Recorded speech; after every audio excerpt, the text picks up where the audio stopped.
Let's turn to Kevin Madden now, former senior advisor for the Mitt Romney presidential campaigns. Kevin, thanks so much. Very few undecided voters left in Pennsylvania. But if you get all of that 9%, that could be a thing. I mean, could last night have done that or no? Yeah, absolutely. I mean, this race could be decided by a couple 10,000 voters that are still undecided. And if you're an undecided voter, you haven't been yet persuaded by the avalanche of ads that you've seen. You haven't yet been persuaded by some of the media coverage that's been nonstop around the state.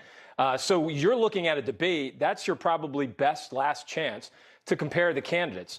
So one of the difficult things for the Fetterman campaign is that when you have as lopsided a debate performance as this, Oz coming out as the clear winner, and in many cases, Fetterman having a hard time really demonstrating any command on many of the issues that really matter, it really could make a big difference in this race, a race that's only going to be decided by about 1 or 2%. Of course, Fetterman did try to make the Oz abortion line stick.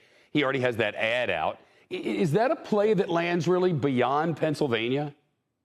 Well, look, it's really outside. If you're looking at where that ad's going to probably have the most impact, it's those suburban women voters that really do have a swing voter profile in the state. And the other thing, if you look at this tactically, when you have a debate performance that was as poor as Fetterman had, the number one thing you have to do is change the conversation, change the subject, go on the attack against your opponent. So this ad, and with the money that he's raised today, is really going to be one of the last best chances that Fetterman has to really reverse some of the momentum that Oz has picked up as a result of this debate. Hey, in nearly all of these debates, there are those questions about former President Trump. Here's one exchange from last night's gubernatorial debate in New York.